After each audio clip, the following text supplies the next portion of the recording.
माँ जी, वो लोग इंतजार कर रहे हैं। आपके बेटे का गुस्सा तो बढ़ रहा होगा।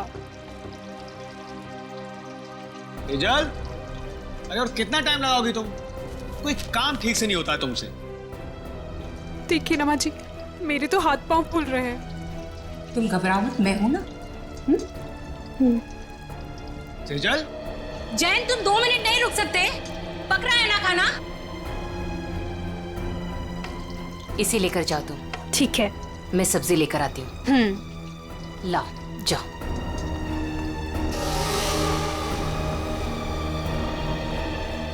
थैंक गॉड, आज खाना तो ठीक वक्त पर आ गया।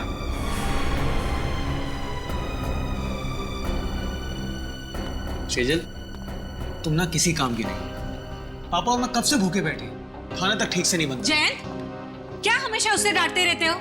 सीख जाएगी धीरे धीरे। माँ, आप ही ने ना इसको अपने सर पर चढ़ा कर रखा है। मेरी लाडली बहू, मेरी लाडली बहू।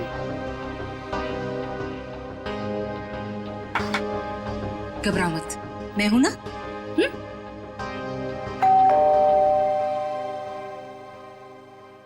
अरे यार, अब ये खाने के वक्त पर कौन आ गया? हाँ सर, ये आपका पार्सल आया है। पार्सल? जी हाँ पर भेजा किसने? सर, एक तो आपने पड़ा हुआ पार्सल लेके आया हूँ और ऊपर से मुझसे ही सवाल कर रहे हैं। तो हमने अभी तक किसी को एड्रेस नहीं दिया, तो पार्सल कैसे आ गया? अरे भाई 4 दिन हुए हमें यहाँ पर आए हुए, पार्सल कैसे आ सकता है?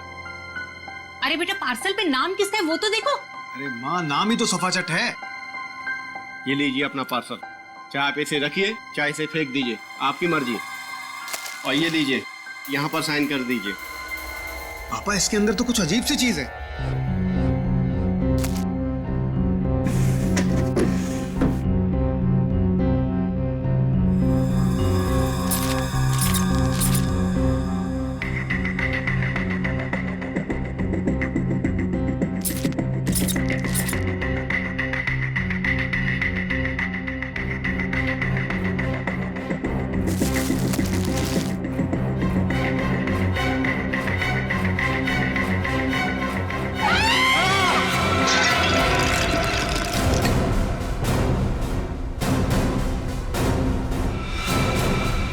ये किसने भेजा है हमारे घर ऐसा?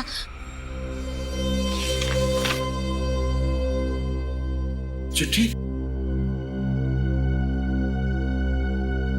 आपको ये चिट्ठी इसलिए लिख रही हूँ कि आपको बता सकूं कि आप कितने बड़े जल्लाद हैं। आपको जला देना चाहिए, गोली मार देनी चाहिए और नरक में सड़ाना चाहिए। जो आप मुझसे करवा रहे हैं वो गलत है। मैंने कर जरूर दिया है और आपको इस चिट्ठी के साथ भेज रही हूं।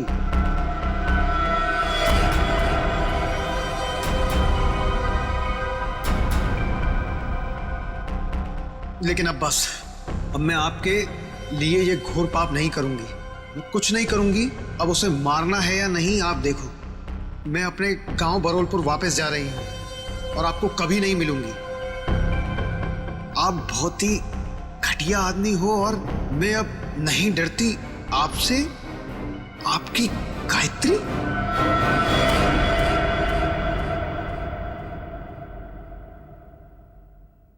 कौन है ये गायत्री? हाँ? देखो सेजल, मेरे ऊपर ये कोई गलत इल्जाम है। मैं नहीं जानता ये गायत्री कौन है। मेरे होते हुए कौन तुम्हारी गायत्री? और ये तोहफा दिया है तुम्हारी गायत्री ने तुम्हें? हाँ?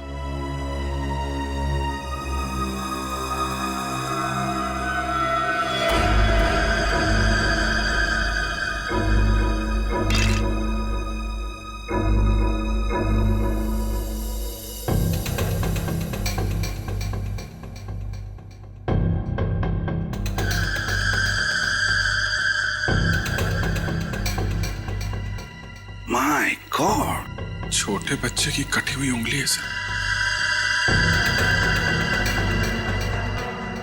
फॉर्मल्डिहाइड में रखी है, लगता है 5-6 दिन पुरानी होगी सर।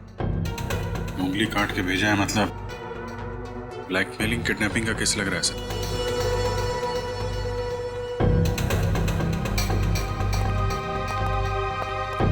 क्या आपके घर में, आपके परिवार में कोई छोटा बच्चा है? नहीं सर, हमारे यहाँ तो कोई बच्चा नहीं और ना ही ये पार्सल हमारा हो सकता है। लेकिन आया तो तुम्हारे घर पर ही ना। अगर इसी एड्रेस पर आया तो और किसी का कैसे हो सकता है? हाँ? चिट्ठी कहाँ है वो? सब जिसके लिए लिखी गई थी उसके पास ही होगी। अरे यार, क्यों मुझे मरवाने पर तुले हुई हो? सर, चिट्ठी।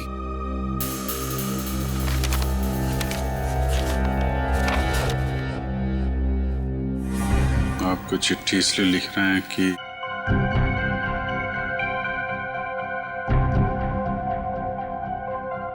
बहुत ही घटिया आदमी हो और मैं नहीं डरती आपसे। आपकी गायत्री। सर, हमें नहीं पता ये चिट्ठी में ये लड़की क्या बात कर रही है, और हम गायत्री को नहीं जानते। सर, जिसे ये पार्सल मिलने वाला था उसका नाम तो लिखा था, मगर अब इसे पढ़ पाना बड़ा मुश्किल है। अच्छा, हाँ ठीक है, पता तो लगा ही लेंगे। लेकिन इस गायत्री ने एक छोटे बच्चे की उंगली काट कर यहां भेजी है आपके पास, और तुम लोग कह रहे हो कि तुम्हें कुछ पता नहीं ये गायत्री कौन है। तो क्या उसके सपने में आया ये आप लोगों का एड्रेस? मैं आपसे कह रही थी ना, ये घर मत खरीदो मत खरीदो। देखा भी क्या हुआ। तो क्या आप लोगों ने ये घर खरीदा है? कब खरीदा? सर, हम तो 4 दिन पहले ही यहाँ पर शिफ्ट हुए हैं। सर, कहीं ये पार्सल पहले वाले के लिए तो नहीं? कौन रहता था यहाँ पे? मेरा नाम धनराज है।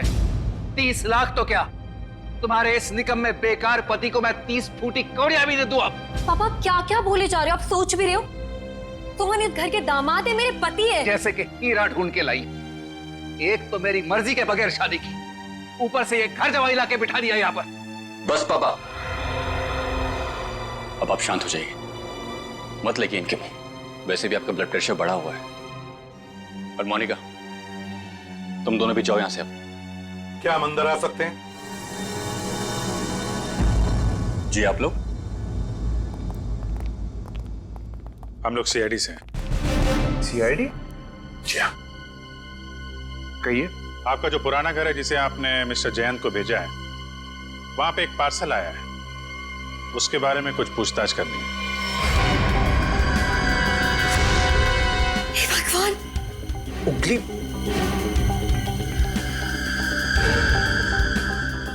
ये तो किसी बच्चे की उंगली है। जी हाँ, और इसके साथ साथ एक चिट्ठी भी है। किसी गायत्री ने लिखी है चिट्ठी।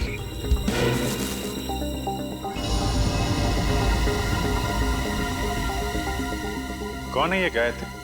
सर, हमारे तो पूरे खानदान में कोई दूर दूर तक गायत्री नहीं है। सर, हमारे परिवार में कोई बच्चा नहीं है जिसकी ये उंगली है। बिना जान पहचान के कोई यूं ही ऐसी चिट्ठी भेज देगा क्या? चल, कोई बात नहीं, हम पता लगा लेंगे कि गायत्री ने चिट्ठी लिखी किसको और ये बच्चा है कौन। यार, कब तक इसका पहरा देते रहेंगे? जब तक बॉस पैसा देता रहेगा तब तक।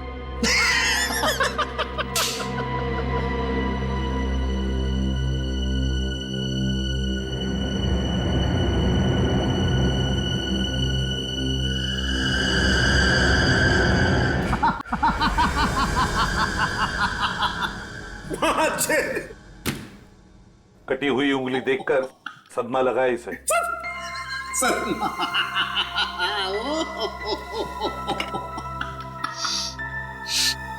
नहीं सर, इसमें कोई लाफिंग गैस नहीं है।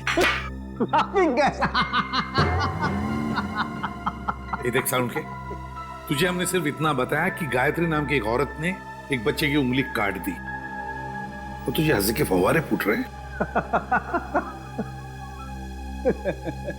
यार, सिर्फ इतना ही कहा है ना कि ये उंगली शायद 5-6 दिन पहले काटी गई है, क्योंकि सही सलामत है, सड़ना शुरू नहीं हुई है। उंगली तो ठीक है, लेकिन ये फॉर्मेल्डिहाइड का क्या? फॉर्मेल्डिहाइड का क्या? हाँ, क्या? ये देखो, रिपोर्ट पढ़ो फॉर्मेल्डिहाइड की। क्या? फॉर्मेल्डिहाइड सॉल्यूशन 6 साल पुराना है? 6 साल? पंकज, क्या हुआ?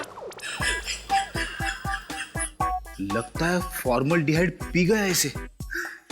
सर, इसने अभी अभी कटी हुई उंगली का फॉर्मल्डिहाइड सूंघा है। सालूम के साहब ने सूंघा, सालूम के साहब गए। पंकज ने सूंघा, पंकज आया। अब तुम भी सूंघ लो।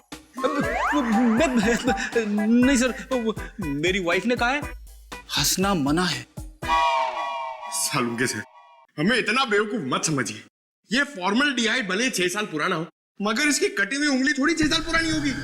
और तो क्या और नहीं तो क्या, ऐसा नहीं हो सकता कि इस गायत्री के पास 5-6 साल पुराना फॉर्मल्डिहाइड हो जिसमें उसने ये उंगली रख दी। क्यों? अब चुप क्यों हो गए? अरे यार वो क्या जब का फॉर्मल्डिहाइड 6 साल पुराना तो उंगली भी 6 साल पुरानी हो गई। देखो बॉस, वो जो चिट्ठी गायत्री ने भेजी है ना, उस चिट्ठी पर जो स्याही है, मैं उस स्याही के अंदर घुसूंगा और पता चल जाएगा। आओ, ये लो, सालू के साहब अब चींटी बन के दिखाएंगे। कैसे? कुछ पी जाएंगे और क्या, चींटी बन जाएंगे। ओ, अगर चींटी नहीं बनेंगे तो इनके अंदर घुसेंगे कैसे, है ना? चल, ये है क्रोमेटोग्राफ। लाइट वहां से निकलेगी और इस जाली पर पड़ेगी। ये खास किस्म की जाली। यहां पर लाइट का एक स्पेक्ट्रम बनेगा। लाइट हो जाएगी सतरंगी और इस फिल्टर पर पड़ेगी। ये खास किस्म का फिल्टर है जहां से सिर्फ एक खास किस्म की लाइट की रेज ही इस चिट्ठी पर पड़ेगी जो गायत्री ने लिखी, और वो लाइट इस चिट्ठी पर जो स्याही है, उस स्याही के अंदर घुस जाएगी।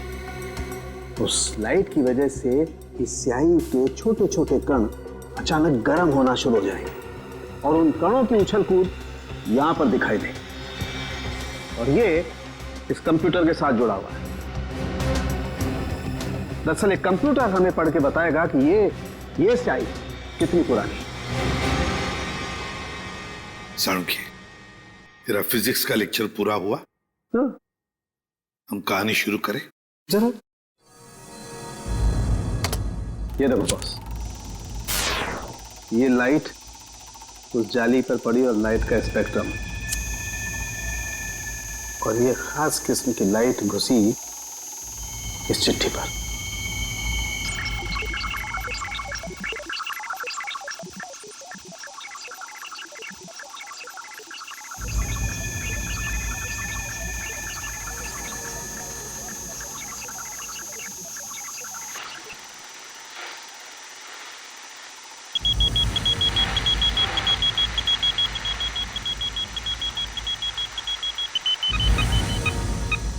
साल बस गायत्री ने चिट्ठी 6 साल पहले भेजी।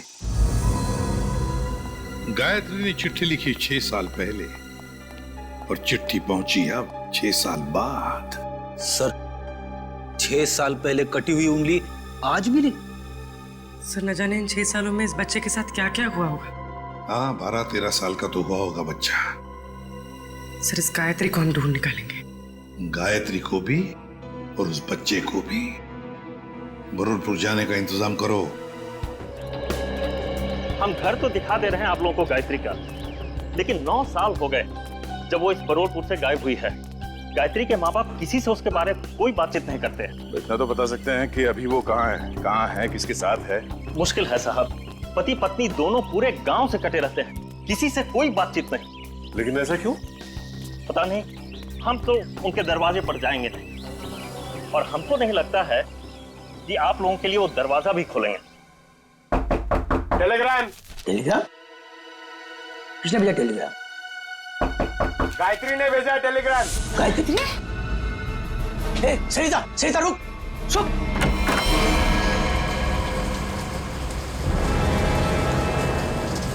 कौन है भैया आप लोग? हम लोग सीआईडी से। सीआईडी से? और आपकी बेटी गायत्री को ढूंढते ढूंढते मुंबई से यहाँ आए। मुंबई से? पर गायत्री तो मुंबई में ही है, वो आपको वहां नहीं मिली? उसके इस चिट्ठी के हिसाब से तो 6 साल पहले आपकी बेटी गायत्री को यहाँ बुरलपुर में 6 साल पहले आना चाहिए था। जब लेटर लिखा था तो आई क्यों नहीं अभी तक?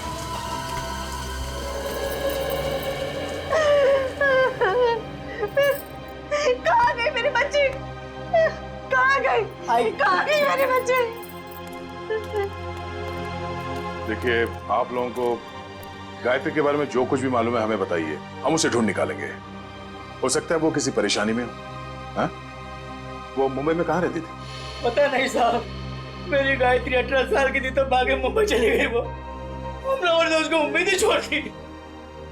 अचानक एक दिन उसने फोन किया कि उसने वहां किसी के साथ शादी कर ली। पूरे गांव के सामने हमारी इज्जत को मिट्टी में मिला दिया। ये बात है कब की? करीब 7 साल पहले की। उसके बाद आप लोगों का उनसे कोई संपर्क नहीं हुआ? एक बार उसने फोन किया था, उसने बताया कि वो बहुत बड़ी मुसीबत में फंस गई है। पर साहब, हम यहाँ से क्या कर सकते हैं? कैसी मुश्किल? पता नहीं साहब, वो खुद फोन करके ये बोलती थी, पापा मैंने आगे की परेशानी मोल ले ली है। जिसके लिए उसने ये चिट्ठी लिखी थी उसी ने मुसीबत में डाल रखा होगा उसे। किस नंबर से फोन करती थी वो आप लोगों को? किसी दुकान से फोन आता था साहब, फिर अचानक फोन आना ही बंद हो गया मेरी बेटी का। तो आप लोगों ने पता करने की कोशिश नहीं की कि उसने फोन करना बंद क्यों किया? साहब, हमने कई बार वहां फोन किया और एक दिन दुकानदार ने बताया कि वो मैडम अब यहाँ पे नहीं आती, शायद वो मोहल्ला छोड़कर चली गई। तो आपने उसे ढूंढने की कोशिश नहीं की? नहीं मैडम। अच्छा, गायत्री के पति के बारे में कुछ पता है आपको? कोई पता नहीं साहब पति के बारे में। अच्छा, गायत्री का एक बेटा भी था ना? नहीं साहब, उसका कोई बच्चा नहीं था, वरना क्या वो अपनी माँ को नहीं बताती? ठीक है, आप हमें उस दुकान का नंबर दीजिए और गायत्री का फोटो भी हम पता कर लेंगे। ये क्या है तेरे को बच्चे को तैयार करने में इतना समय लगता है? अरे आ रहा हूँ भाई, नए कपड़े पहना रहा हूँ। ठीक है, जल्दी आ। पता नहीं यार ये बॉस को भी क्या हो जाता है, हर महीने में एक नया कपड़ा पहनाकर उसका फोटो खींच के भेजने को कहते हैं। कमाल है। चल ना, ले तैयार हो गया। बेटा क्यों रो रहे तू? ये अंकल ने मुझे मारा। बेटा मत रो, अंकल को हम बाद में खूब मारेंगे। अब स्माइल दे, एक फोटो निकाल लेता हूं तेरा। सर पिछले 15 साल से हम धनराज के पड़ोसी थे। सर हम उसकी रग रग को जानते हैं। सर उसने जरूर कुछ गड़बड़ किया होगा, तभी तो अपना घर वो कोड़ियों के भाव बेचकर भाग गया। तो ये कुमार जी मोहल्ले में पूरी बात बताते समय घबरा रहे थे तो इनको यहाँ ले आए। सर हम मोहल्ले में उनके बारे में कुछ बोल नहीं सकते थे क्योंकि बड़े खतरनाक लोग हैं सर, वो हम सबकी जान भी ले सकते थे। हाँ सर, उसका बदमाश दामाद सोहन और वो खुद बुढ़ा धनराज, अगर वो डस भी है ना सर तो कोई पानी ना मांगे। अच्छा, ऐसा क्या किया उन्होंने आपके परिवार के साथ? सर उनको समझना बहुत मुश्किल है, बहुत घटिया लोग हैं सर, एक नंबर के क्रिमिनल है सर। मेरी बेटी की हालत देखिए ना सर, धनराज के बेटे ने इसकी जिंदगी खराब कर दी। रणवीर ने? नहीं सर, हम रणवीर की बात नहीं कर रहे हैं, उसका छोटा बेटा अमन की बात कर रहे हैं सर। एक मिनट। उनके घर में हमने एक ही बेटा देखा, रणवीर, लेकिन धनराज का दूसरा बेटा अमन है, ये तो हमें किसी ने नहीं बताया। सर उन्होंने भी आपको सच नहीं बताया, भगोड़ा है अमन। सर उससे मेरी शादी होने वाली थी और सगाई के दिन ही वो मुझे छोड़कर भाग गया, पता नहीं कहाँ चला गया था। ये धनराज और उसका परिवार तो काफी शातिर निकला सर। गायत्री का फोटो दिखाओ इन्हें। सर, इसे कभी देखा उनके परिवार ने? ये गायत्री? नहीं, कभी नहीं देखा। अच्छा, कोई बच्चा भी था उनके परिवार में? नहीं सर, कभी कोई बच्चा नहीं देखा। अभिजीत, ये अमन वाली बात मुझे गड़बड़ लगती है। क्या उस अमन के बारे में और कुछ बता सकती हो तुम? हाँ सर, अमन और उसके पापा की बिल्कुल नहीं बनती थी, इसीलिए वो एक गोरेगांव के रेस्टोरेंट में काम करता था, फिर पता नहीं अचानक कहाँ गायब हो गया। अभिजीत, तो गोरेगांव में जाकर पता लगाओ किस होटल में ये अमन काम करता था। ये तो बहन जी हैं। बहन जी? हाँ साहब, सीधी सादी सी थी, हमेशा दुखी दुखी रहती थी, तो मैं इन्हें बहन जी कहता था। करीब 5-6 साल हुए हैं, अब मेरी दुकान पे नहीं आती हैं। आप बता सकते हैं कि वो इतना दुखी क्यों रहते थे? मैडम मुझे नहीं मालूम, ये तो उनके पति ही बता सकते हैं। आप उनके पति को जानते थे? नहीं साहब, उनके पति को तो कभी देखा नहीं, लेकिन अक्सर हर दूसरे दिन बहन जी मेरी दुकान पर अकेली ही आती थी। यहाँ से अपने गांव फोन करती थी, अपनी जरूरत का सामान लेती थी और चली जाती थी। उसके साथ कोई बच्चा भी आता था 5-6 साल का? नहीं साहब, मैंने कभी कोई बच्चा नहीं देखा इनके साथ। अच्छा, ये बहन जी रहती कहाँ पर थी? साहब अगर मुझे इनके घर का पता मालूम होता तो मैं अपने उधार के 2500 रुपए वसूल नहीं कर लेता इनसे। सर अगर ये गायत्री हर दूसरे दिन यहाँ फोन करने आती थी तो इसका मतलब तो यही है ना कि कहीं आसपास ही रहती होगी। इतनी वाहियात फिल्म थी ना कि मैं तो पूरी पिक्चर में ही सोता रहा। क्या बात कर? तो और क्या, इतनी बकवास? अरे एकदम बकवास। अरे समझ सुनो, आप करना जरा ये फोटो देखिए, आप लोग इस औरत को पहचानते हैं? भाई साहब आप किसी और से जाके पूछ लीजिए ना, आप देख नहीं रहे हम लोग बातचीत कर रहे हैं। अरे भाई साहब 1 मिनट फोटो देख लोगे तो क्या जाएगा आपका? क्यों भाई, जबरदस्ती है बताना। आप जबरदस्ती समझो या फिर मजबूरी, जरा ये फोटो देख के पहचानिए। हम लोग सीआईडी से। जी हाँ, सीआईडी से। अब देखिए और बताइए। ये औरत, ये तो वही है ना सर, इसकी वजह से मेरे को बहुत मार पड़ी है सर। मैं इसके बारे में आपको कुछ भी नहीं बता सकता। मैं तो जा रहा हूँ भाई, मैं जा रहा हूँ। अरे सुनो भाई साहब। अरे नहीं भाई, अरे रुको। अरे नहीं। गायत्री को आप लोग ढूंढ रहे हैं? मगर इसमें हंसने वाली कौन सी बात है? अरे मैडम, गायत्री के बारे में हर आदमी कुछ ना कुछ नई बात बताएगा आपको। मतलब? अरे साहब उसको समझना बहुत मुश्किल था। गुंडे उसकी देखभाल करते थे, और तो और साहब उसको कोई आंख उठाकर नहीं देख सकता था, ना ही उससे बात कर सकता था। वो रहती कहाँ थी? अभी तो कोई उसके घर में नहीं रहता, पिछले 6 साल से खाली पड़ा है। पता नहीं वो लोग कहाँ चले गए। कोई नहीं, हम देख लेंगे। ये बताओ कि उसका घर कहाँ है? वो रहा गायत्री का घर।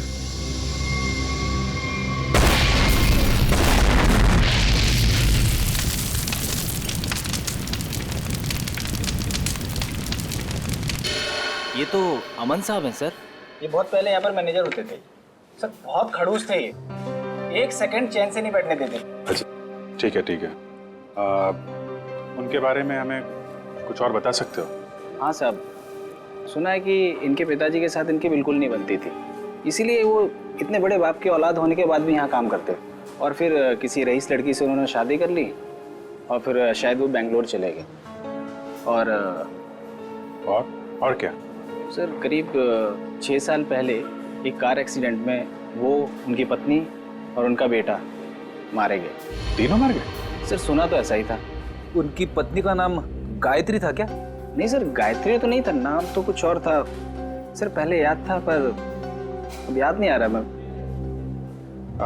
तुमने बताया उनका बेटा भी था? हाँ सर, करीब 5-6 साल का था जब वो एक्सीडेंट हुआ था। Thank you very much. वो उंगली 5-6 साल पहले की कटी हुई है, किसी 5-6 साल के बच्चे की है, और अमन के बेटे का एक्सीडेंट भी 5-6 साल पहले हुआ था, और वो चिट्ठी भी 5-6 साल पहले लिखी है। तो ये बच्चा तो पोता निकला धनराज का। कहीं ऐसा तो नहीं कि ये बच्चा अभी जिंदा हो? मुझे भी ऐसे ही लग रहा है। जरा बैंगलोर फोन करो और पुलिस स्टेशन से एक्सीडेंट के सारे रिकॉर्ड मंगवा लो। इस गायत्री का कुछ ना कुछ लेना देना है धनराज परिवार से। और ये धनराज सारी बातें हमसे छिपा क्यों रहा है?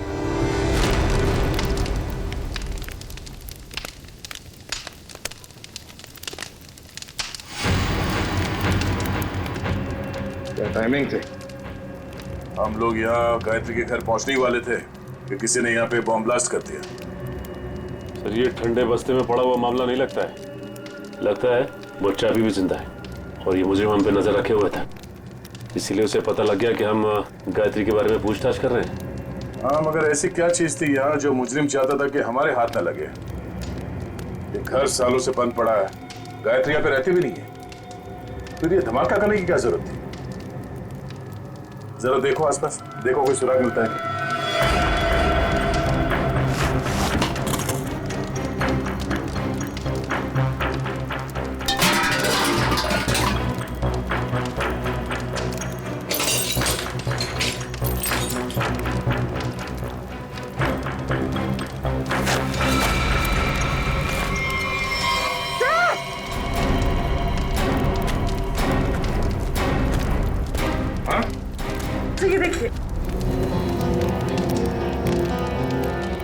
लगता है यहाँ पे किसी की लाश को गाड़ दिया गया था और उस कंकाल को नष्ट करने के लिए ब्लास्ट किया गया। तो मतलब मुझे नहीं चाहता था कि कंकाल हमारे हाथ लगे।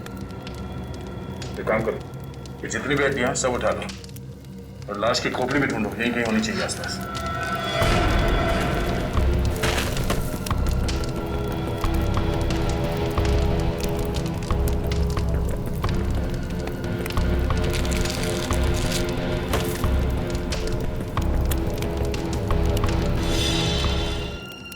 इसके लाश को जला के नष्ट करने की कोशिश की गई है।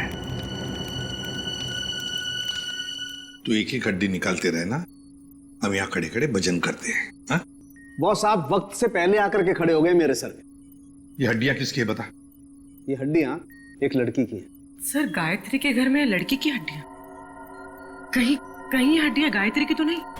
पता नहीं गायत्री की हैं या नहीं है। ये तो तभी पता चलेगा जब हम इस खोपड़ी पर चेहरा बना लेंगे। हाँ वैसे एक बात बताऊं, ये हड्डियां किसी 30 साल की उम्र की औरत की हड्डियां हैं और औरतों में 30 साल के बाद ही बदलाव आता है। तो फिर डॉक्टर साळुंखे, क्या हम इस खोपड़ी पर चेहरा बनाना शुरू करें? क्यों नहीं? वैसे एक बात बताओ, जिस किसी ने भी गायत्री के घर में ब्लास्ट किया है उससे बड़ा गधा संसार में कोई और होगा नहीं। वो क्यों? सिंपल सी बात है, अगर वो ब्लास्ट नहीं करता तो ये खोपड़ी बाहर नहीं आती, और अगर ये खोपड़ी बाहर नहीं आती बॉस तो हम इस खोपड़ी पर चर्चा नहीं कर रहे होते।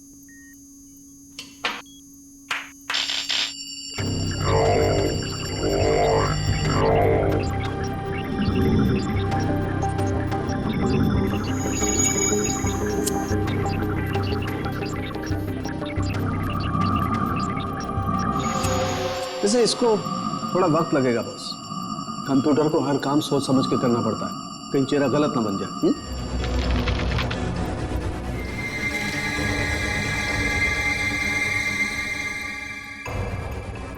ये देखो बॉस, ए फॉर एप्पल। यार ए फॉर अमन। हाँ, चेहरा बन गया बॉस। गायत्री? सर गायत्री के घर में घुस के किसी ने उसे मार दिया और उसे अपने घर में गाड़ दिया, और गायत्री ने उस बच्चे की उंगली काट कर भेज दी। पर हुआ क्या उस बच्चे का?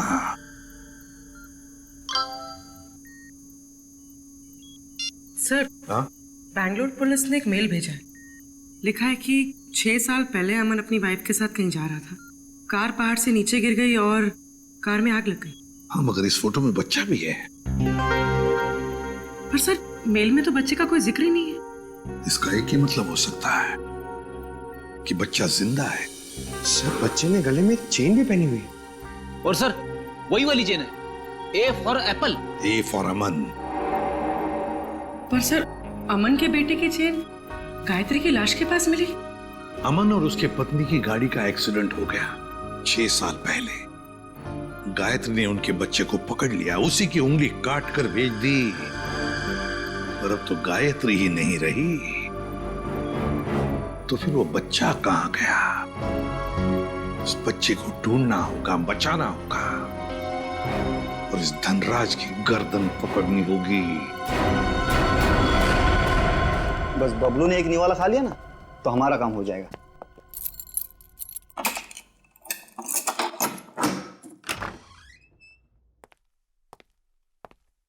बबलू बेटा, ले बेटा खाना खा ले। ये मेरे लिए? हाँ मुन्ना, तेरे लिए ही है, ले खा ले।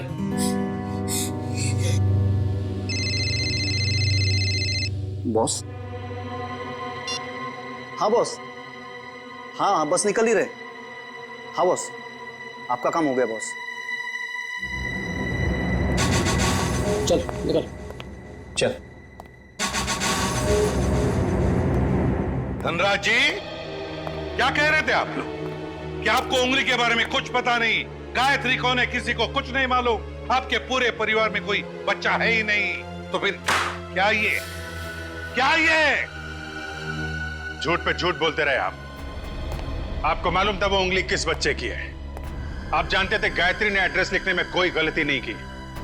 आपने ये बताना जरूरी नहीं समझा कि आपका एक और बेटा था, अमन, जिसका एक 5-6 साल का बच्चा है? क्यों? सर, जब मैंने उंगली देखी थी तो मुझे लगा था कि वो शायद पोते की हो सकती है। सर बचा लीजिए उसे, सर बचा लीजिए, सर प्लीज बचा लीजिए उसे। वो किसी की कैद में है पिछले 6 साल से। उसने कहा है कि जब तक मैं उसे पैसे देते रहूं तब तक वो उसे जिंदा रखेगा। सर, उसने मुझे धमकी दी है कि अगर मैं किसी को बताऊं तो मेरे बबलू को मार देगा। पापा, अमन का बेटा जिंदा है और आपने हमें भी नहीं बताया। मैं नाराज था अमन से।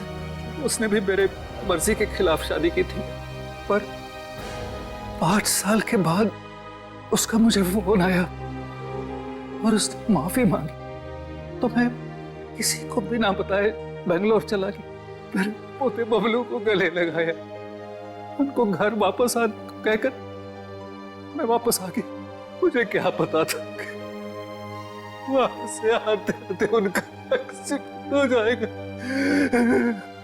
लेकिन बबलू उस एक्सीडेंट में बच गया, है ना? मुझे लगा था कि उन दोनों के साथ बबलू भी नहीं रहा, पर एक दिन किसी आदमी का मुझे फोन आया। उसने बबलू की आवाज मुझे फोन पर सुनवाई और कहा कि जब तक मैं उसे 10 लाख रुपया महीना देता रहूंगा तब तक बबलू जिंदा रहेगा। आपको ये कैसे लगता था कि उन्होंने बबलू को जिंदा रखा होगा?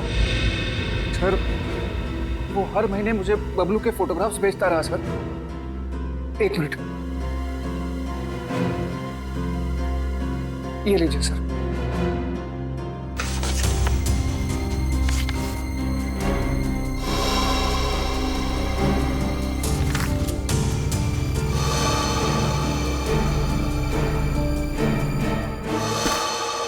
आपने उस किडनैपर का फोन नंबर तो नोट किया होगा ना? नहीं सर, वो हर बार अलग अलग नंबर से फोन करता रहा। अब तक एक भी बार नंबर रिपीट नहीं हुआ सर। धनराज जी, ये किडनैपर तुम्हारे साथ पैसे का खेल खेलता रहेगा, झूठी उम्मीद दिलाता ही रहेगा। लेकिन अब ज्यादा दिन उसका ये खेल हम नहीं चलने देंगे। नहीं चलेगा उसका ये खेल।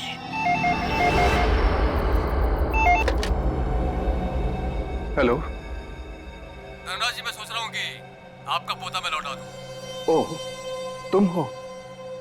भगवान तुम्हारा भला करे। प्लीज मेरे पोते को लौटा दो। हम भगवान के भरोसे पे नहीं रहते। तुम हमारा भला करोगे और हम तुम्हारा। हाँ हाँ, मैं हमेशा की तरह पैसे लेके आऊंगा। बोलो कहाँ आना है? अभी आता हूँ। नहीं, अभी नहीं, कल सुबह ठीक 7 बजे कल्लू गैरेज, और इस बार 10 करोड़ लेकर आना।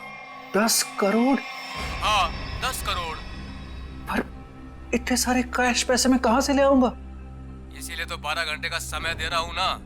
और सुनो, कोई चालाकी नहीं, वरना अपने पोते से हमेशा के लिए हाथ धो बैठोगे। नहीं नहीं, प्लीज कुछ भी मत करना मेरे पोते को। मैं पहुंच जाऊंगा, 7 बजे के पहले ही पहुंच जाऊंगा। Hello hello hello.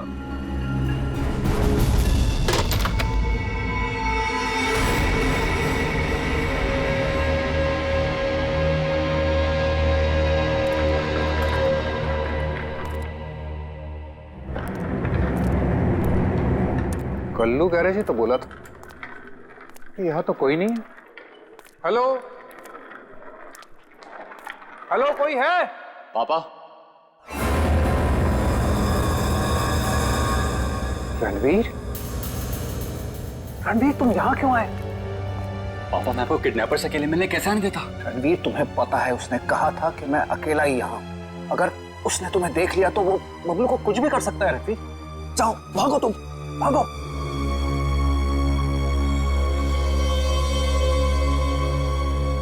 पापा, अगर मैं ही यहां से चला गया तो आपको आपके लाडले पोते से कौन मिलाने वाला है? क्या? तुम? हाँ, मैं ही आपके पोते को 6 साल से पाल रहा हूँ। क्या कह रहे हो रणवीर? तुम ऐसे कैसे कर सकते हो? मैं तुम्हें... अरे पापा, आराम से, शांति, नहीं तो ब्लड प्रेशर हाई हो जाएगा। आपका पोता बिल्कुल ठीक ठाक है। ले आओ रे।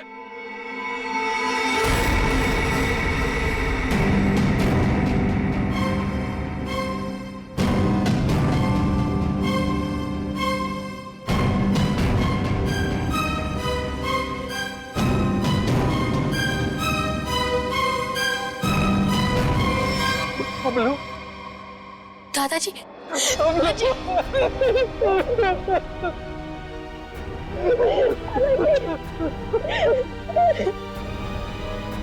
मैं आगे वाला, तुम्हें कोई कुछ नहीं करेगा। चलो घर चलते। अरे रुकिए पिताजी, रुकिए। जाते जाते जरा इन कागजात पे साइन करते जाइए, देख लीजिए। वो क्या है ना कि ये सब हो जाने के बाद आप और मैं एक साथ तो रह नहीं सकते, तो आपका घर और फैक्ट्री मेरे नाम कर जाइए और दफा हो जाइए।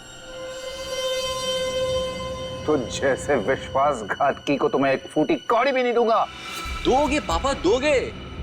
जब आप बिना देखे अपने पोते के लिए करोड़ों रुपए दे सकते हो, तो देखने के बाद तो इतना दे ही दोगे। नहीं मिलेगी, एक फूटी कौड़ी भी नहीं मिलेगी। अच्छा, देखते। क्या कर रहे हो? सोच लीजिए। दादाजी नहीं। मैं बुढ़े साइन कर, दोबारा मौका नहीं दूंगा।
सोने का अंडा देने वाली मुर्गी का पेट काटने चले थे तुम। सारे अंडे एक साथ चाहिए थे, हैं? धनराज जी को फोन करके यहां बुलाना तुम्हारी सबसे बड़ी गलती थी। गायत्री ने वो चिट्ठी इसी जल्लाद के लिए लिखी थी। उसने शादी की थी उससे। अब बता, क्यों किया तूने ये सब? कोई औलाद नहीं थी इनकी, तभी इन्होंने मुझे गोद लिया था। लेकिन फिर अमन के हो जाने के बाद मैं इन पर बोझ बन के रह गया था। रणवीर, मैंने तुम्हें कभी अमन से कम नहीं समझा बेटे। झूठ बोल रहे हो तुम। अमन ने इनकी मर्जी के बगैर शादी की थी और वो घर छोड़ के चला गया। तो मुझे लगा शायद अब मुझे मेरा हक मिल जाएगा, लेकिन नहीं, सुलह करके आ गया उसके साथ। इसलिए तुमने अमन को एक्सीडेंट में मरवा दिया? हाँ, लेकिन उस एक्सीडेंट में अमन का बेटा अंकित बच गया था। लेकिन मैंने सोचा कोई बात नहीं, इसी बच्चे के जरिए मैं इस पैसे के पुजारी से पैसा निकलवाता रहूंगा और एक दिन इनको कंगाल बना दूंगा। गायत्री तो तुम्हारी पत्नी थी, उसको क्यों मारा? सर, मुझे लगा वो अंकित को मेरे हिसाब से संभाल लेगी, लेकिन नहीं, उसे उस पर दया आने लगी। मेरे इतने दबाव देने के बाद ही उसने इसकी एक उंगली काटी थी और उसके बाद मुझे धमकाने लगी। कहती है कि अंकित को जल्दी से घर छोड़ दो वरना मेरा भांडा फोड़ देगी, मेरा, अपने पति का। इसलिए तुमने उसे भी मार के वहां घर में गाड़ दिया? हाँ, क्योंकि मैं नहीं चाहता कि मेरी तरफ आराम से आने वाले पैसों के बीच में कोई भी रुकावट बन जाए। रुकावट तो आनी ही थी रणवीर। जुर्म के रास्ते में रुकावट डालने और मुजरिम को उसके अंजाम तक पहुंचाने के लिए सीआईडी बनी है। 3-3 खून करने और बच्चे की किडनैपिंग के जुर्म में जेल की सलाखों के पीछे सड़ना होगा। अरे वाह, अच्छी खासी ट्रेनिंग सीखी तुमने। हाँ, सीखना जो पड़ा। क्या है ना कि तुम तो अपने ऑफिस के काम में बिजी रहते हो, तो सोचा इसी बहाने तुम्हें लॉन्ग ड्राइव पे ले चलूं। तुम्हें क्या लगता है सिर्फ तुम अकेले रोमांटिक हो? मैं भी तो रोमांटिक हूँ। नहीं जनाब, हमें पता है कि आप रोमांटिक हो। याद है मुझे, वैलेंटाइंस पे आपने मुझे 1000 रेड रोजेस गिफ्ट किए थे। अरे रोको, नीतू रोको। गाड़ी रोको, गाड़ी रोको, रोको, बचाओ, बचाओ। नीतू, हमें इस औरत की मदद करनी चाहिए। बचाओ, बचाओ, बचाओ। कैसे हुआ ये सब? क्या हुआ आपको? हम आपको अस्पताल ले चलते हैं। इतना वक्त नहीं मेरे पास।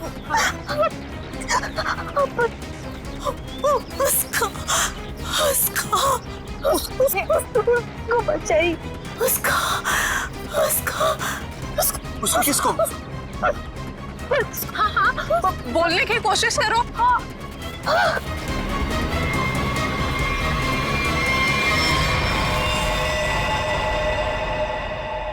ओह गॉड, अरे ये तो मर चुकी है। और लगता है इनका एक्सीडेंट नहीं हुआ। देखो, इन्हें गोली लगी है। हाँ, लगता है सीआईडी को बुलाना पड़ेगा।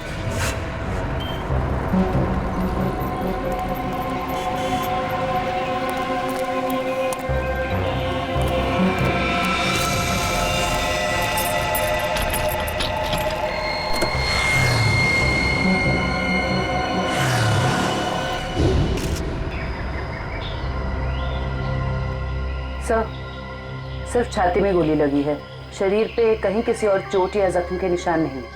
पर्स या मोबाइल फोन भी नहीं है साथ में? नहीं सर।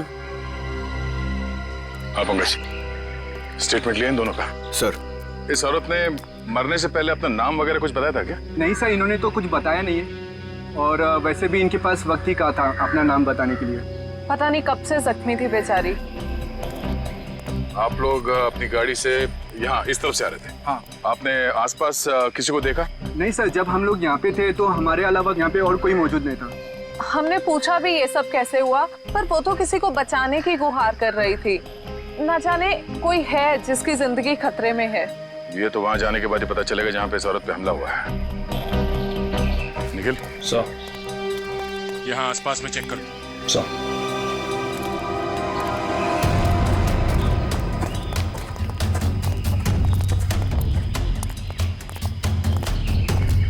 ये देखो, खून की बूंदें। सर, इसका मतलब उस औरत को यहीं कहीं गोली मारी गई है। हो सकता है, लो आगे देखते हैं।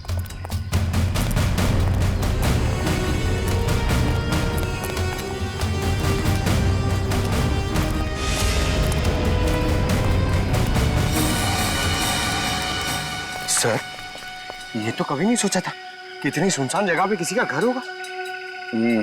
काफी सुनसान घर है, और ऐसे ही जगह मुजरिमों के अड्डे होते हैं। चलो देखते हैं। संभाल के, हमें पता नहीं है कितने लोग हैं अंदर और क्या क्या हथियार है उनके पास। सर, मैं खिड़की से अंदर जाऊं?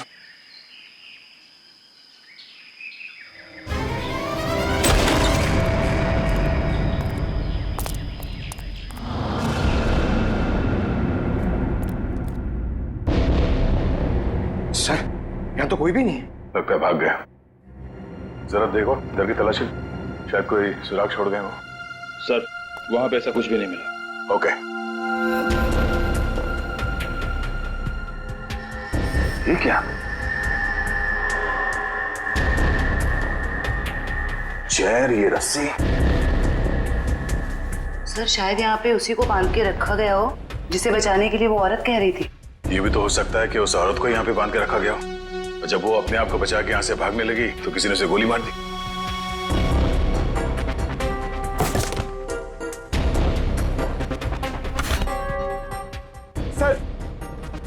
ये देख, बच्चे का जूता मिला सर। बच्चे का जूता? कहीं कोई बच्चा मुसीबत में तो नहीं है? सर कहीं ये बच्चा उसी औरत का तो नहीं? हो सकता है। इस बच्चे को बचाना होगा, उसे कुछ नहीं होना चाहिए। चलो।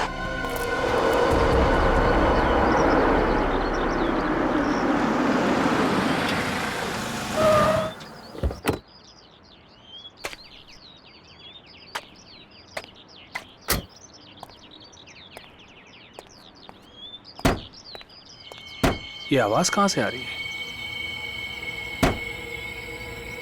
यहां से आ रही है। डिक्की से तो नहीं आ रही है?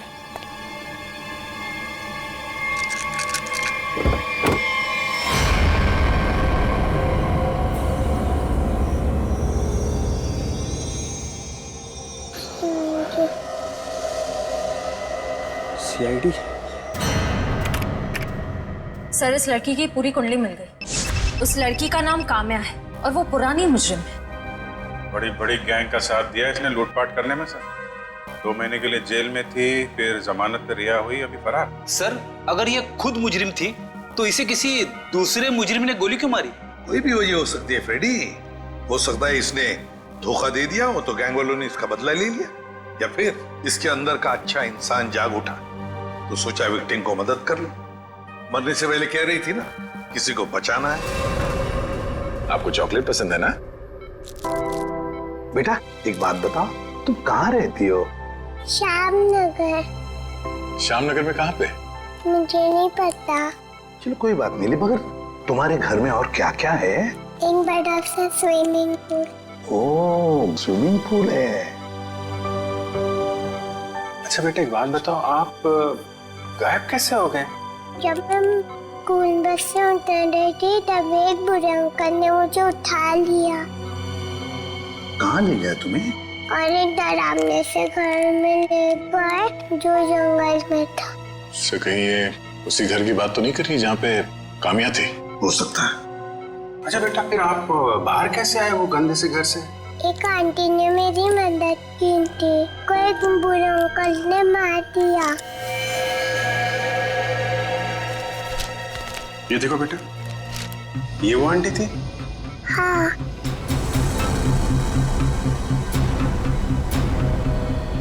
थैंक यू बेटा।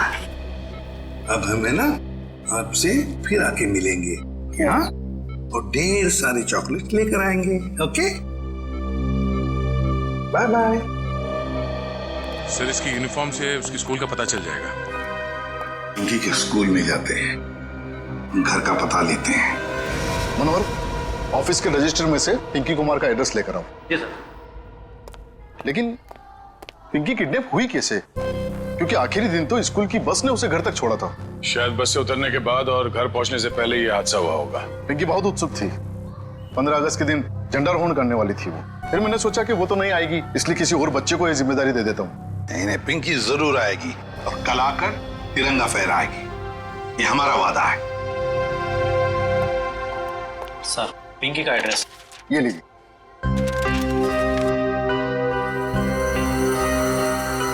श्यामनगर।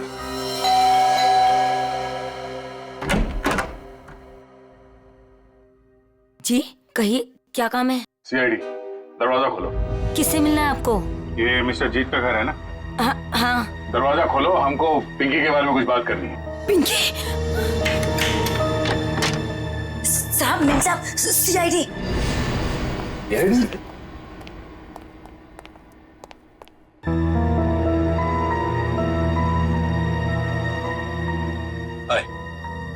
माई सेल्फ जीत। वैसे आप लोग यहाँ क्या कर रहे हैं? हम लोग यहाँ आपकी बेटी पिंकी के बारे में खबर देने आए हैं। ये पिंकी आपकी बेटी? जी नहीं, ये मेरी बेटी नहीं है। शायद आप लोगों को कुछ गलतफहमी हो रही है। क्या ये आपकी बेटी नहीं है? जी नहीं। तो फिर ये रो क्यों रही है? वो भाभी डिप्रेशन में है। एक मिनट, अगर पिंकी आपकी बेटी नहीं है तो इसके स्कूल में यहाँ का एड्रेस कैसे लिखा हुआ है? एड्रेस गलत भी तो हो सकता है ना। देखिए, अगर आप लोग किसी मजबूरी में आके झूठ बोल रहे हैं तो घबराइए मत। जो कुछ भी है साफ साफ बताइए हमें। अरे अजीब जबरदस्ती कर रहे हो आप लोग। अगर ये मेरी बेटी होती तो मैं पहचान लेता ना उसे। देखिए सर, आप लोग यहाँ से चले जाइए। हमारी फैमिली वैसे ही बहुत टेंशन में है। क्या टेंशन? देखिए, ये हमारी पर्सनल मैटर है। ठीक है, जैसी आपकी मर्जी। लेकिन अगर आप लोग किसी दबाव में हैं तो मैं आपको ये बता दूं कि पिंकी ठीक ठाक है, और जब तक उसके माँ बाप नहीं मिल जाते वो हमारे पास सुरक्षित रहेगी। बड़े बड़े केस सॉल्व किए, पर आज तक आप जैसे लोग नहीं देखे। वो बच्ची वहां रो रही है, वो अपने घर वालों के पास आना चाहती है, पर आप उस बच्ची को अपनाना नहीं चाहते हैं। ऐसी क्या मजबूरी है? देखिए, मेरी बीवी ऑलरेडी डिप्रेशन में। आप ऐसी कहानियां सुनाकर उसे और परेशान मत कीजिए प्लीज। देखिए, मैं हाथ जोड़ता हूं आपके, आप प्लीज यहाँ से चले जाइए। आप ठीक है, हम पिंकी को जाके कह देते हैं कि अब वो अनाथ है, उसका कोई घर नहीं और उसके कोई माँ बाप नहीं। नहीं, मेरी पिंकी अनाथ नहीं है, मैं हूं ना। मेरी बच्ची है वो, मेरी बच्ची है वो। चलिए, कम से कम आपने तो सच माना। आइए, आपको पिंकी के पास ले जाते हैं। सर, आप प्लीज समझे, हम इस वक्त पिंकी के पास नहीं आ सकते। अरे किससे डर रहे हैं आप लोग? किडनैपर से? एक बात साफ साफ बताइए हमें। देखिए, फिलहाल हम आपको कुछ भी नहीं बता सकते। आप अभी यहाँ से चले जाइए, प्लीज चले जाइए। हद करते हो आप लोग, इतनी रिक्वेस्ट करने के बाद भी नहीं सुन रहे। ठीक।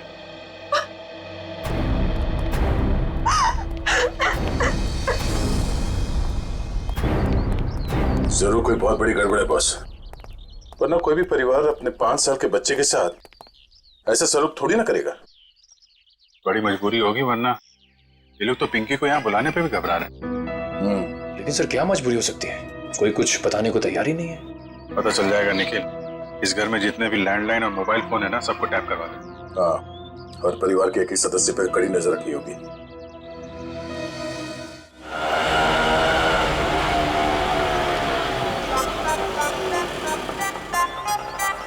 हाय,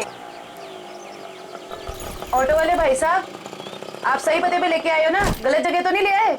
ओ सही है मैडम जी। ओ बताओ, पैसे कितने हुए? बस 155 रुपए हुए। 155 रुपए? आप हमसे ऑटो का भाड़ा मांग रहे हैं, हमारी शादी का शगुन? ओ लाजो, बस करना। मैडम जी, ममता नगर से लेके आए हैं आपको। पता है ना कितनी दूर है? मीटर का जो हिसाब है देख लो। तुम्हारा ना मीटर ही खराब हो गया। ओ लाजो, रहने दे ओए, मैं बात कर रही हूँ ना। ओ जी शंभू जी, लो जी थोड़े 155 160 रुपए। ओ जी, छुट्टे नहीं है। अब इसके पास छुट्टा भी नहीं है। ओ लाजो, रहने दे। मैं तुसी शंभू जी, तुसी जाओ। ओ तुसी जाओगे नहीं ना तो लड़ती रहेगी, शाम हो जानी है। जाओ जी। बैग लेके चले ऐसी साडा। ओ लाजो, साडी पड़ोसी आ रही है, अब उसके सामने चपड़ चपड़ चपड़ बंद कर। मैं चपड़ चपड़ करती हूँ, मैं चपड़ चपड़ करती हूँ? ऐसी बातें करोगे आप हमसे? नमस्ते जी, नमस्ते। नमस्ते बहन जी, मेरे हस्बैंड बड़े मजाकी हैं। बचपन से ऐसी है। हम आपके नए पड़ोसी अभी यहाँ पे रहने आए हैं। कैसे हो आप?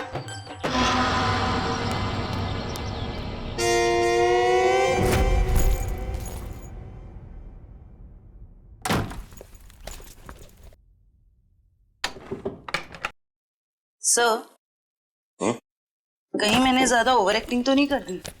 नहीं, ज्यादा तो नहीं, थोड़ी सी। लाजो जी, वैसे लग जाओ काम पे। इस कैमरे को ऊपर सेटअप कर देना उस तरफ। Yes sir.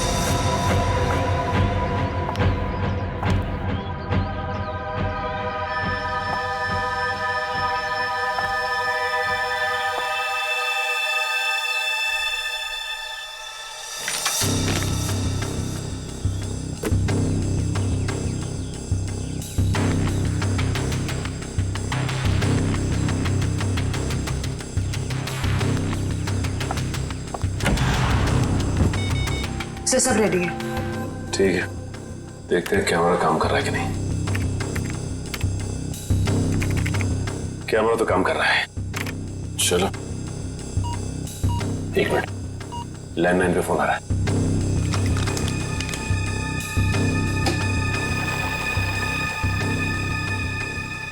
हेलो। मैंने तुम्हें शाबाशी देने के लिए फोन किया है। सीआईडी के सामने अपनी जबान बंद रखने की शाबाशी। अगर उनसे कुछ भी कह देते तो हमेशा हमेशा के लिए अपनी बेटी को खो बैठते। देखो, हम तुम्हारी बात मानेंगे, कुछ नहीं कहेंगे सीआईडी से। बस हमारी बेटी को कुछ नहीं होना चाहिए। शाबाश, ऐसे ही मेरे इशारों पे नाचते रहना, वरना मैं अच्छी तरह से जानता हूँ कि पिंकी कौन से हॉस्पिटल में है। जब चाहूँ उसकी जिंदगी की बटन बंद कर सकता हूँ मैं। नहीं, देखो मेरी बेटी को कुछ नहीं होना चाहिए। कुछ नहीं होगा, बस शाम तक पैसे लेकर आ जाना उसी पुरानी वाली जगह पे, ठीक है ना? ठीक है।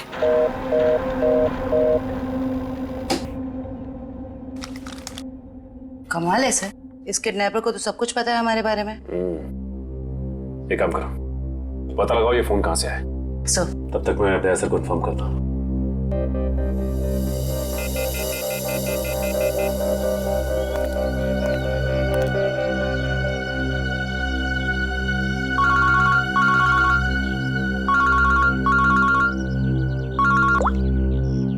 हाँ सचिन, ये किडनैपर बहुत तेज है।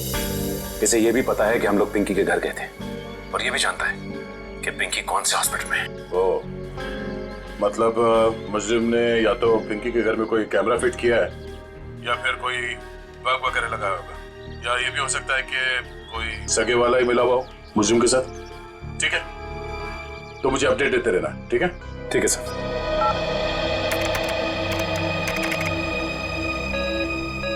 सर, किसी प्राइवेट नंबर से कॉल किया था किडनैपर ने, इसका लोकेशन ट्रेस नहीं हो रहा है सर। प्राइवेट नंबर से? बहुत तेज है ये, लेकिन हमसे बचेगा नहीं, बिल्कुल नहीं बचेगा।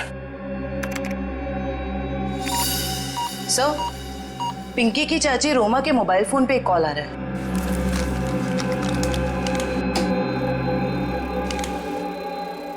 हेलो, जल्दी मिलने आओ, बाद में नहीं मिल पाऊंगा। अभी नहीं मिल सकती मैं। क्यों? यहाँ कुछ प्रॉब्लम है। शहर से बाहर जा रहा हूँ मैं, बाद में नहीं मिल पाऊंगा। ठीक है, आती हूँ। मालूम है ना कहाँ आना है? हाँ हाँ, पहुँच रही हूँ।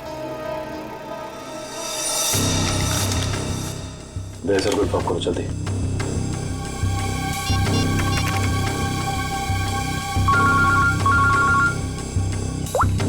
हाँ जयवंती।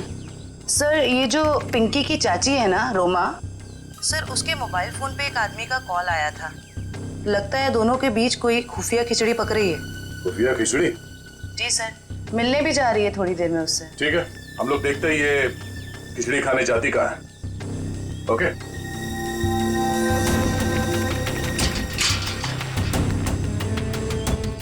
आ रही है।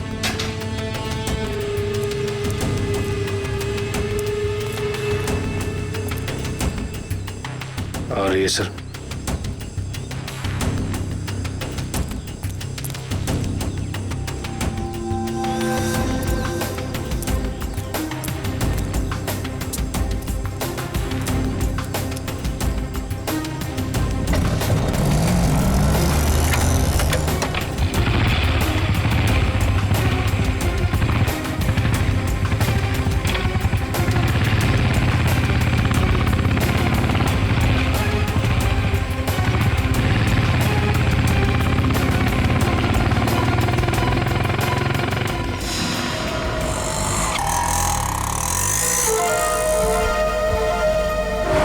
से निकलते वक्त काफी परेशान लग रही थी। अभी पता चल जाएगा किस बात की परेशानी है इसे।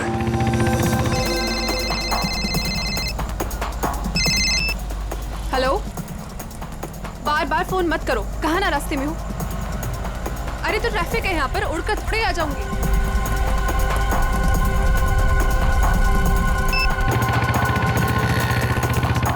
भैया थोड़ा जल्दी चलाओ। रोको रोको रोको।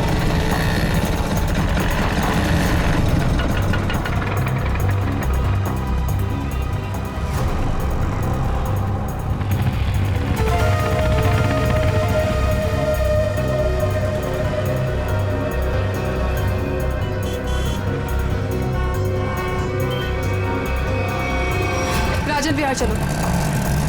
इस लिफाफे में जरूर अचार होगा जो खुफिया खिचड़ी के साथ खाया जा सकता है। एक काम करो, तुम इस आदमी का पीछा करो, मैं देखता हूँ ये कहाँ जाता है।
कहाँ चली गई? तो इस घर में काफी समय से कोई आया नहीं है।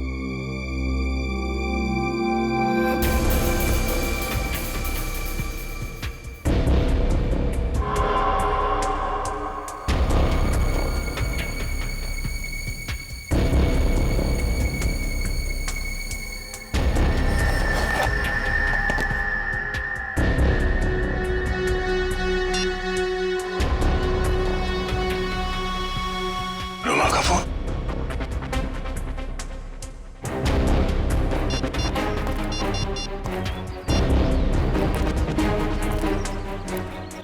हाँ निखिल, ये रोमा पता नहीं अचानक कहाँ गायब हो गई। तुम एक काम करो, उस आदमी को पकड़ के ब्यूरो लेकर आओ, ठीक है? ओके सर, पकड़ ला इस तीतर को। फड़फड़ा उड़ने की बहुत कोशिश कर। मुझे क्यों लाया गया सब? रोमा से क्यों मिलने गए थे तुम? किसी से मिला गुनाह है क्या? उल्टा जवाब मत दे, जितना पूछा जाए उतना बता। रोमा ने तुझे उस पैकेट में क्या दिया था?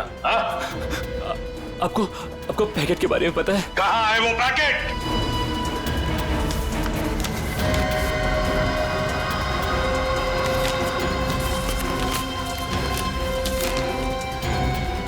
सर पैसे और पिंकी की फोटो। किस लिए दिए थे ये पैसे? सब मुझे नहीं पता साहब। उसने मुझे बस पैकेट आगे किसी को देने के लिए बोला है साहब। सर, पिंकी की फोटो के पीछे कुछ लिखा हुआ है। माय गॉड, किल हर। मारो इसे। क्यों मारना चाहती है रोमा इसे? कहाँ है रोमा? कहाँ है रोमा? सब सच में कुछ नहीं पता सब। मैं तो बस रोमा की कंपनी में काम करता हूँ साहब। क्या काम करते हो? सर, चपरासी का काम। तो मैंने मुझे 500 रुपए दिया और कहा कि ये पैकेट किसी को दे रहा है साहब। अगर मुझे पता होता कि इस पैकेट में ऐसा कुछ है तो कभी इस काम के लिए हाँ नहीं कहता साहब। तुम्हें फोन किया था ना रोमा को कि दोबारा तुम नहीं मिल पाओगे? हाँ साहब, गाँव जा रहा हूँ मैं राखी पे बहन से मिलने। रक्षाबंधन के लिए बहन से मिलना चाहते हो ना? तो फिर बताओ, तुमसे मिलने के बाद रोमा उस सुनसान घर में किस लिए गई थी? सब वाकई मुझे कुछ नहीं पता साहब, कुछ नहीं पता। ये पैकेट किसे देने के लिए कहा? किसको? साहब उसने मुझसे कहा था कि ये पैकेट संभाल के घर की अलमारी में रख दो और मुझे कॉल करके बताने वाली है कि ये पैकेट कब और किसे दे रहा है। लो सर, रोमा का फोन तब हमारे पास है, तो फिर इसे फोन करके बताएगी किसे? सब बताएगी रोमा इसे। कोई ना कोई तरकीब तो जरूर ढूंढ निकालेगी वो इसे बताने के लिए। सर, हो सकता है रोमा के घर वालों को पता हो कि रोमा कहाँ है। रोमा? अरे आप लोग फिर से यहाँ आ गए। अरे हम लोग आपको बता चुके हैं कि हमें आपसे बात नहीं करनी तो नहीं करनी ना भाई। सिर्फ ये बताने आए कि हमें किडनैपर के बारे में पता चल गया है और अफसोस वो हमारे हाथ आते आते रह गई। कौन है वो? छोटी, चुप रहो। मगर भैया, हमें कुछ नहीं सुनना। आपको सुनना पड़ेगा क्योंकि वो आपकी बीवी रोमा ही है। आपकी हिम्मत कैसे हुई मेरी बीवी पे इतना घिनौना इल्जाम लगाते हुए? जब हमने आपको कह दिया कि हमको कुछ नहीं सुना तो आप क्यों आ जाते हैं बार बार? हम यहाँ पर आते हैं क्योंकि हमारा काम है। यहाँ पे एक क्राइम हुआ है, एक बच्चे की किडनैपिंग हुई है और आप लोग उस बच्चे को अपनाने से इनकार करते हैं। और अब उस बच्ची की चाची वो भी अचानक गायब है। देखिए, वो कहीं गायब वगैरह नहीं, समझ रहे हो ना आप लोग? अच्छा, बुलाइए उन्हें, मैं बात करनी है। वो यही कहीं अपने पर्सनल काम से गई है, जब आ जाएगी तब मिल लीजिएगा। अच्छा, पर्सनल काम से बाहर गई, उसने अपना ये मोबाइल छोड़ दिया। आप मेरी बीवी का पीछा कर रहे थे? हम अपनी ड्यूटी कर रहे थे। हम सिर्फ इतना कहना चाहते हैं कि आप लोगों की चुप्पी की वजह से हमारा काम मुश्किल में पड़ गया है। अगर आप लोगों ने हमारे साथ सहयोग किया होता तो अभी तक वो मुजरिम जेल के सलाखों के पीछे होता।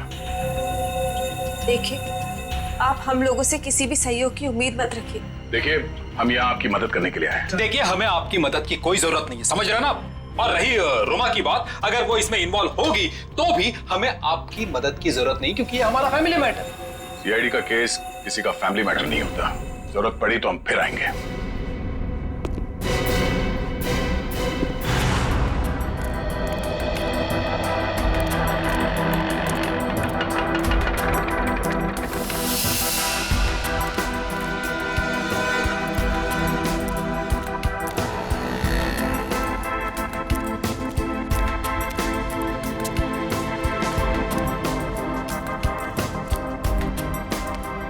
नमस्ते कविता जी। नहीं, रुकिए नहीं, चलते रहिए। हम बातें चलते चलते भी कर सकते हैं। मैं सीआईडी से हूँ, इंस्पेक्टर श्रेया। सीआईडी? फिर से? कविता जी, आपकी बेटी हॉस्पिटल में है, आप एक बार भी उससे मिलने नहीं गई। आप अपने साथ और उस बच्ची के साथ ये अन्याय कैसे कर सकती हैं? अगर हमारी बच्ची को कुछ हुआ ना तो इसके जिम्मेदार आप लोग होंगे। कविता जी, आप बेफिक्र रहिए, जब तक सीआईडी आपके साथ है आपकी बेटी पिंकी को कुछ नहीं होगा। मैं पिंकी की बात नहीं कर रही हूँ। तो फिर? निक्की की फिक्र है मुझे। निक्की कौन है? रोमा की बेटी, उसे भी किडनैपर्स ने किडनैप किया है, इसीलिए तो हम आपसे कह रहे हैं कि रोमा मुजरिम नहीं है। वो पैसों वाला पार्सल जिसमें पिंकी की फोटो थी, वो? ये सब मैं कुछ नहीं जानती, मैं तो बस इतना जानती हूँ कि रोमा कोई भी गलत काम नहीं कर सकती है। अब समझ में आया, आप लोग पिंकी को पहचानने से इनकार कर रहे थे क्योंकि आप लोगों को निक्की की जान की फिक्र थी। ये बताइए कि निक्की गायब कहाँ से हुई थी? अपने प्ले ग्रुप से। ये प्ले ग्रुप कहाँ है? निक्की ना जो केजीटी में पढ़ती है। वैसे किडनैप होने से पहले निक्की आखिरी बार दिखी थी आपके यहाँ स्कूल में।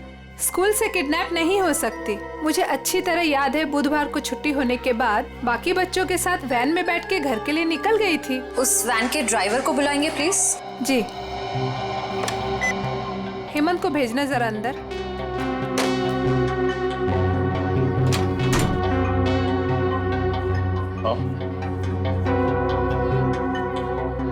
हेमंत ये सीआईडी वाले हैं, कुछ बात करना चाहते हैं तुमसे।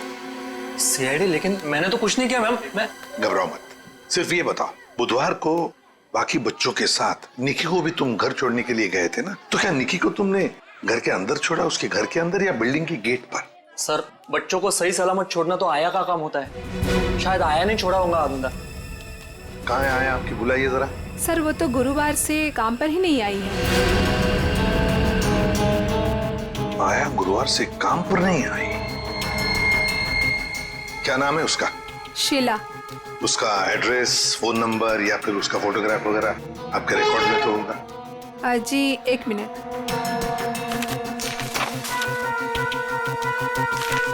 ये रही उसकी फोटो और एड्रेस।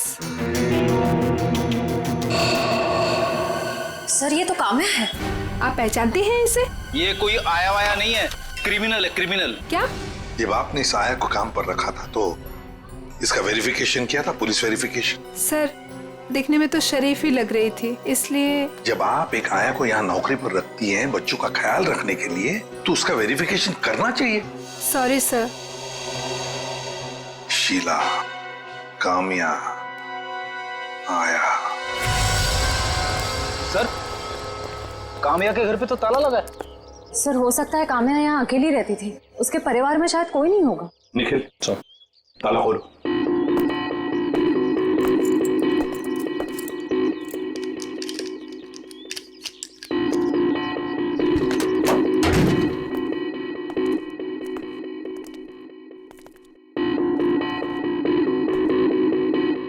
निखिल, देखो जरा लाइट का बटन कहाँ है, ऑन करो।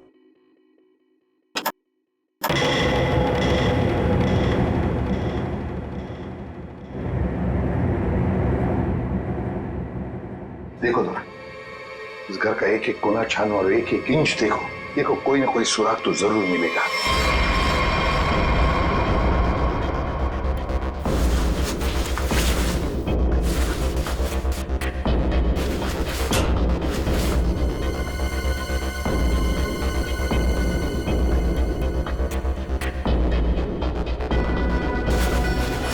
सर, हाँ, तकिए के नीचे संदूक छुपा के रखा है। जरूर इस बक्से में कुछ चीज है, खोलो खोलो इसे।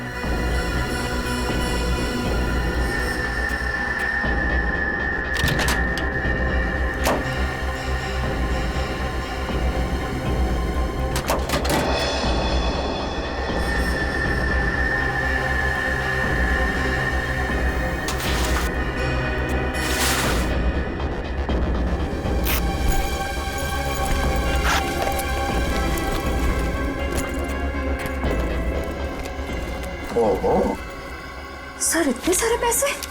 2 नंबर के पैसे होंगे गलत काम के, इसीलिए तो ऐसे छुपा के रखा है बक्से में। सर कहीं ये पैसे निक्की की किडनैपिंग के लिए तो नहीं लिए गए? देखो जरा बक्से के अंदर और कुछ मिलता है क्या, अच्छी तरह से देखो। नहीं सर, बैग में और इस बक्से में कुछ भी नहीं है। एक मिनट। ये क्या है? शायद बैग का ब्रांड हो। और भी कुछ हो सकता है फ्रेडी, फोरेंसिक से पता चल जाएगा। ले चलो बैग। असल के पता चला क्या छपा है? यार बता ना जल्दी। देख रहे हो ना, काम कर रहा हूँ ना, वही काम कर रहा हूँ, अभी बताता हूँ ना। इतनी देर से यही चल रहा है तेरा? इतनी देर से और भी बहुत सारे काम करें बॉस। और कितना टाइम लगेगा? 2 मिनट बस, शांति से 2 मिनट आप खड़े रहेंगे तो बड़ा एहसान होगा मुझ पर। क्या पकड़?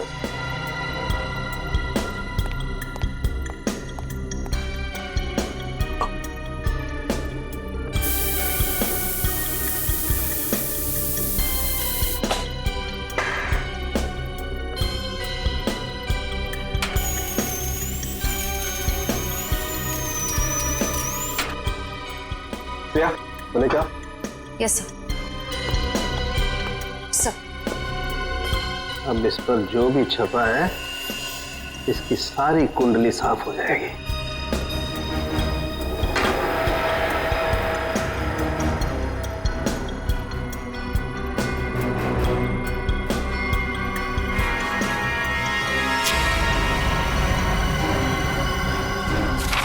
ये लो बॉस,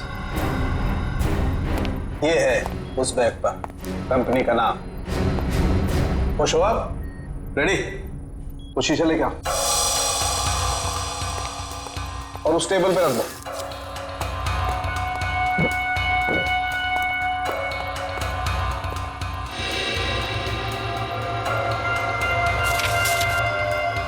सालू के साहब, ये कौन सी भाषा में लिखा है, चाइनीज या जापानीज? तो मुझे तो कुछ समझ में नहीं आ रहा है।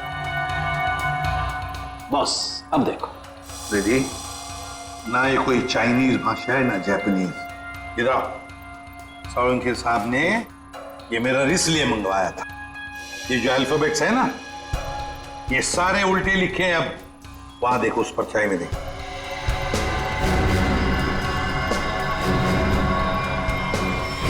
हाँ समझ में आ गया क्यों मंगवाया था मैंने मेरा। TMK academy. Sir TMK academy कोई ब्रांड नहीं हो सकता बैग का, ये जरूर किसी कॉलेज या इंस्टीट्यूशन का नाम है। TMK अकेडमी, पता लगाओ TMK अकेडमी के बारे में। ये देखिए, ये TMK अकेडमी का स्टैंड, आप ही की अकेडमी है ना TMK। और ये बैग से कटा हुआ टुकड़ा, इस बैग से, ये बैग भी आप ही के एकेडमी की है। तो जरा बताइए, ये बैग्स किस किस को दी जाती है? ये बैग्स तो एकेडमी के स्टूडेंट्स और टीचर्स को प्रोवाइड किए जाते हैं। अच्छा, तो फिर इस औरत के पास ये बैग कैसे आया? ये तो साक्षी है, कुछ दिनों पहले तक ये यहीं काम किया करती थी। क्या काम क्या करती थी साक्षी? चाय बनाना वगैरह। अच्छा, तो अगर साक्षी के पास ये बैग थी, मतलब पूरे स्टाफ को दी जाती है ये बैग? जी नहीं सर, ये एकेडमी के सिर्फ टीचर्स और स्टूडेंट्स को ही प्रोवाइड किए जाते हैं। पता नहीं इसके पास कहाँ से आ गया ये बैग। हो सकता है ऑफिस या गोडाउन में कोई एक्स्ट्रा बैग पड़ा हो। जितने स्टूडेंट्स और टीचर्स हैं उतने ही बैग मिलते हैं हमको गिनती से सर। तो फिर हो सकता है किसी स्टूडेंट ने या फिर टीचर ने बैग दी हो साक्षी को, और शायद उसी ने साक्षी के साथ जुर्म में मदद भी की। जुर्म? हाँ, बाद में बताते, पहले आप मुझे सारे टीचर्स और स्टूडेंट्स की लिस्ट दीजिए। जी सर।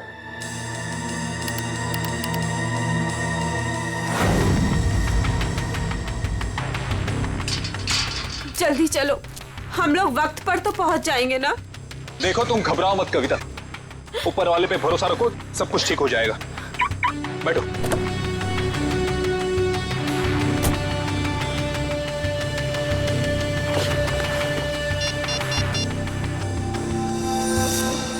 लीजिए सर।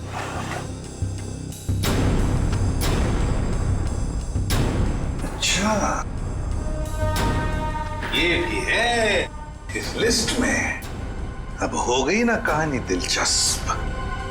अब देखते हैं।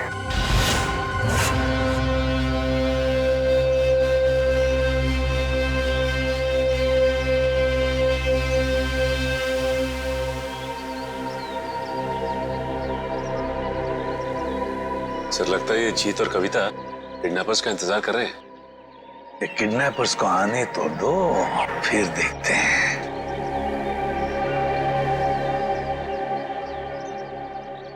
अभी तक आए क्यों नहीं ये लोग? कहीं उन लोगों ने अपने आने का इरादा तो नहीं बदल दिया ना? अरे ऐसे कैसे होगा? जब पैसे के लिए बोला तो आते ही होंगे। आएंगे, तुम चिंता मत करो। हाँ, धीरज से काम, आते ही होंगे।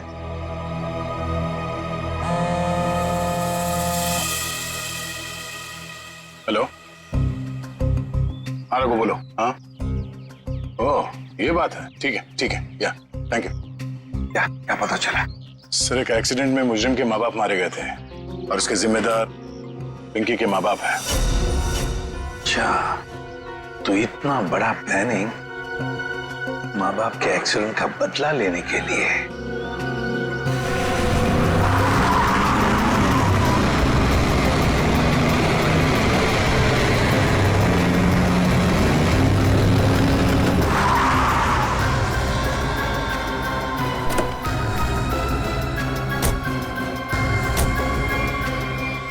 पैसे लाओ।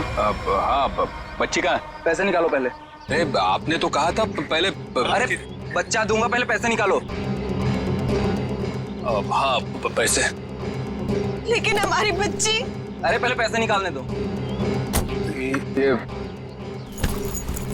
बच्ची सुनी।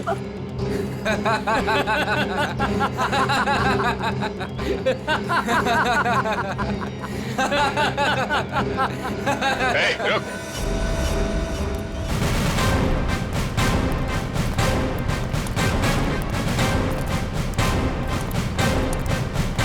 बहुत जल्दी है भागने की। हाँ? मजबूरी के पैसे हैं, हजम नहीं होंगे। चल। साहब माफ कर दो मैं साहब, हम लोग भाड़े के गुंडे हैं साहब। असली खिलाड़ी तो और कोई है साहब। असली खिलाड़ी कोई और है? बताया हमें असली खिलाड़ी कौन है? सिर्फ इतना बता, बच्ची कहाँ है? निकी बॉस के पास है साहब। अच्छा, एक काम कर, बॉस को फोन लगा और बोल तू ये पैसे लेके आ रहा है।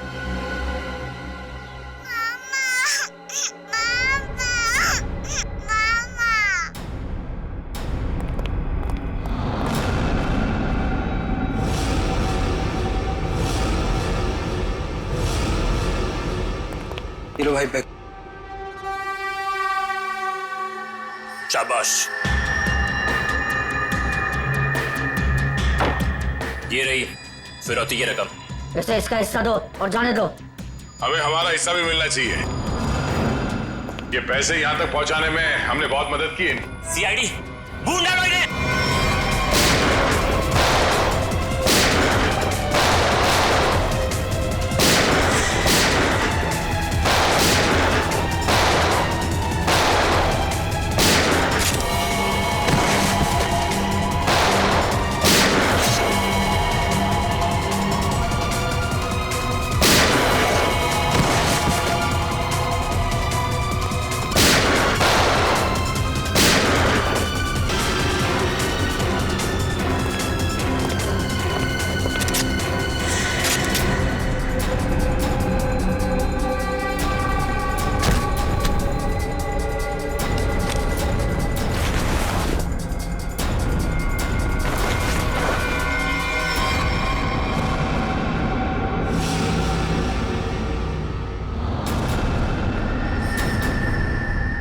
ईशा, तुम? शाह जी, पैसे का लालच ठीक नहीं। हाँ, मुझे सब कुछ ईशा ने करने के लिए कहा था। और रोमा पे इल्जाम लगाया वो झूठा था। रोमा से पैसे मैंने इसलिए लिए ताकि मैं निकी का पता लगा सकूं। ईशा, तुमने ऐसा क्यों किया? अपने ही परिवार की पीठ पर छुरा घोंप दिया। ये सब मैंने अपने माँ बाप के मौत का बदला लेने के लिए किया है। ईशा मेरी बहन, देखो ये सब बातें सीआईडी ने हमें बता दी, लेकिन एक बात तुम भी जानती हो कि ये जो भी हुआ ये एक्सीडेंट था, हादसा था। भले ही गलती से हुआ हो, पर आपकी एक गलती की वजह से मैं अनाथ हो गई। तभी मैंने सोच लिया था मैं आपके बच्चों को आपसे छीन लूंगी और उन्हें मार दूंगी। शर्म आनी चाहिए तुम्हें। बदले की भावना में इतनी अंधी हो गई कि मासूम बच्चों को सजा दे रही थी तुम। पिंकी और निकी को किडनैप किया, उन मासूम बच्चों की जिंदगी के साथ खिलवाड़ किया तुमने, और तो कामिया का खून कर दिया। तुम्हें कानून कड़ी से कड़ी सजा देगा। फांसी होगी तुम्हें, फांसी। और अब मैं हमारे राष्ट्रीय ध्वज को फहराने के लिए बुलाना चाहूंगा हमारे स्कूल की सबसे बहादुर बच्ची पिंकी को, जो यहाँ मौत के मुंह से लड़कर वापस आई है। पिंकी हमारे स्कूल के लिए और सभी बच्चों के लिए एक बेहतरीन उदाहरण है कि किस तरह से संकट के समय में भी धीरज को ना खोया जाए, बल्कि बहादुरी और हिम्मत के साथ ऐसी परिस्थितियों का सामना किया जाए। आओ पिंकी बेटा।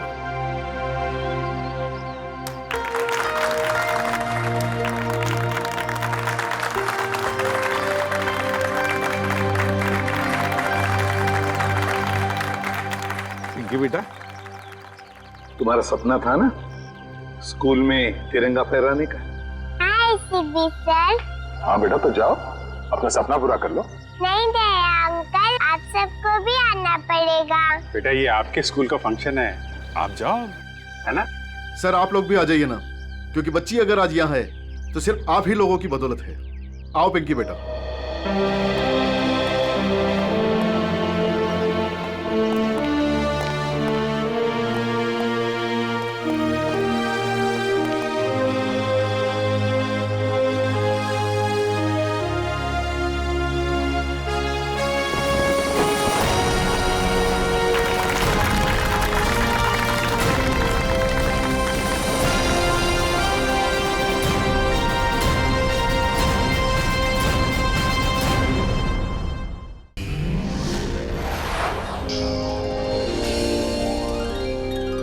CID के और भी मजेदार और सस्पेंस से जुड़े एपिसोड्स को देखने के लिए हमारे चैनल को सब्सक्राइब करें और बेल आइकॉन दबाना ना भूलें।